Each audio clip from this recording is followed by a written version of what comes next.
Assalamualaikum warahmatullahi wabarakatuh.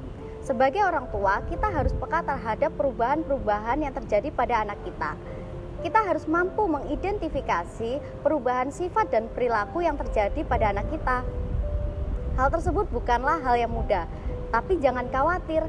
Kali ini, narasumber kita akan menjelaskan mengenai identifikasi perilaku sehat anak. Mari bersama kita menyimak pemaparan dari narasumber kita yang merupakan salah satu seorang psikolog, yaitu Cak Munir berikut ini. Semangat pagi Bapak Ibu, salam sehat untuk Bapak Ibu semuanya, orang tua. Pada kesempatan ini perkenalkan saya Cak Munir kembali untuk berbagi dengan Bapak Ibu tentang pengasuhan. Tapi kali ini kami berbagi tentang bagaimana sebetulnya mengidentifikasi ataupun menemukan atau melihat indikasi anak itu rentan punya masalah.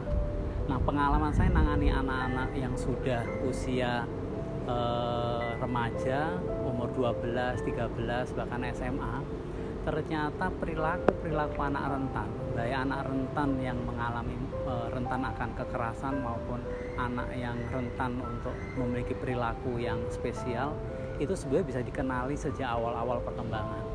Nah, di ilmu psikologi itu mengajarkan yang namanya psikologi perkembangan. Ternyata ada pola-pola tertentu anak-anak yang mengalami korban atau pelaku itu adalah ada masa di mana perilaku itu sudah nampak di awal-awal perkembangan, terutama balita di umur 3 sampai 5 tahun.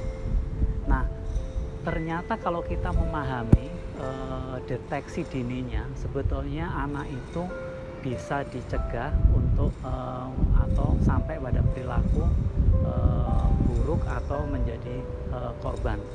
Karena pengalaman kami melihat banyak orang tua yang dulunya pernah jadi korban itu memiliki pola yang sama dengan anak-anaknya ketika anak masuk pada usia anak.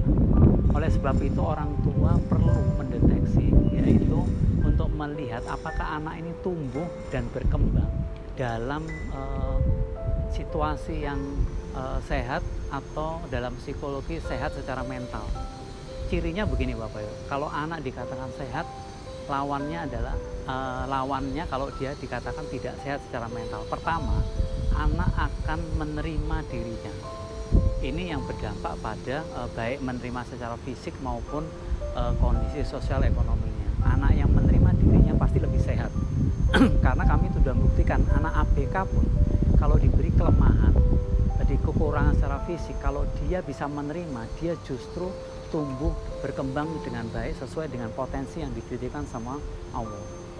Yang kedua, kalau dia bisa menerima, pasti dia bisa bersyukur.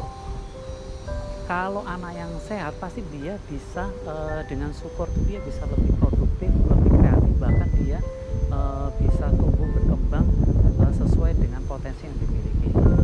Oleh sebab itu, berdasar dari pengalaman kami melihat kasus-kasus yang kami tangani, anak yang menjadi korban kekerasan maupun anak yang dieksploitasi seksual, biasanya riwayatnya harus bisa dicermati pada pertama pada kehidupan kehamilan. Apakah anak dalam pengasuhan yang baik? Banyak orang tua yang tidak mengenal pengasuhan itu dipikir ketika anak lahir, tapi sebetulnya sejak dalam kandungan itu sudah harus dideteksi apakah kondisi orang tua itu adalah kondisi yang baik atau tidak secara emosional. Yang berikutnya adalah anak dalam masa pertumbuhan 3 tahun pertama sama 5 tahun. Anak-anak terutama perempuan yang mengalami korban kekerasan dan eksploitasi seksual komersial anak biasanya kebanyakan mengalami kurangnya figur dari orang tua, terutama orang tua laki-laki, atau di dalam rumahnya sudah dia bisa melihat bahwa ada kekerasan, ada situasi yang tidak sesuai bagi lingkungan, bagi anak. Nah, rata-rata dari 10 kasus yang kami tangani, 8 itu pada situasi rumah yang, oleh sebab itu kalau mau mendeteksi perilakunya sudah bisa kelihatan. Caranya adalah ketika dia sudah dari rumah masuk ke sekolah itu sudah bisa dicermati apakah di sekolah dia bisa menyesuaikan diri dengan aturan sekolah, apakah dia bisa ngikutin perintah gurunya. Kalau dia menunjukkan tanda-tanda itu, biasanya itu sudah sumbernya memang awalnya dari orang tua, dari pengasuhan di dalam keluarga. Kalau anak pengasuhnya baik, insya Allah di sekolah juga baik. Tapi bukan berarti anak di sekolah di rumah baik, di sekolah jelek, bukan. Tapi semua anak yang masalah di sekolah biasanya di rumah juga bermasalah.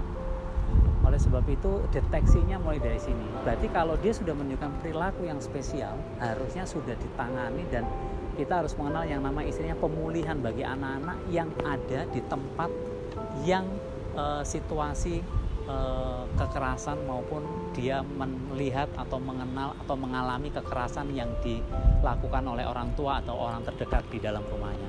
Ini yang harus disembuhkan dulu. Kalau ini disembuhkan, insya Allah anak-anak akan terpulihkan, dan dia akan mengenal dirinya dengan lebih baik dan akan tumbuh dan berkembang sesuai dengan potensi. Kalau tidak, ini akan kebawa sampai usia berikutnya, karena golden age-nya tetap di 12 tahun pertama untuk pembentukan karakter, pembentukan di dalam pikirannya ide-ide atau skema-skema tentang kekerasan. Sehingga kalau masih ada sisanya, anak tidak sensitif dengan kekerasan yang terjadi pada dirinya.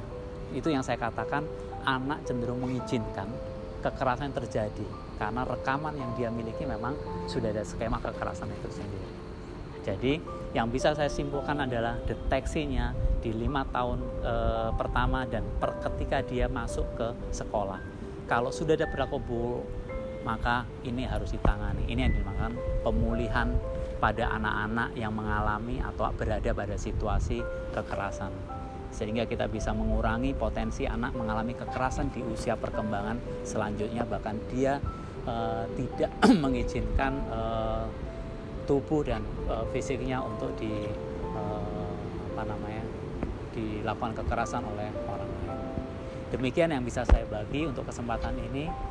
Sukses selalu untuk Bapak Ibu. Jangan bosan-bosan kembangkan pengetahuan, keterampilan untuk pengasuhan terhadap putra-putrinya. Terima kasih.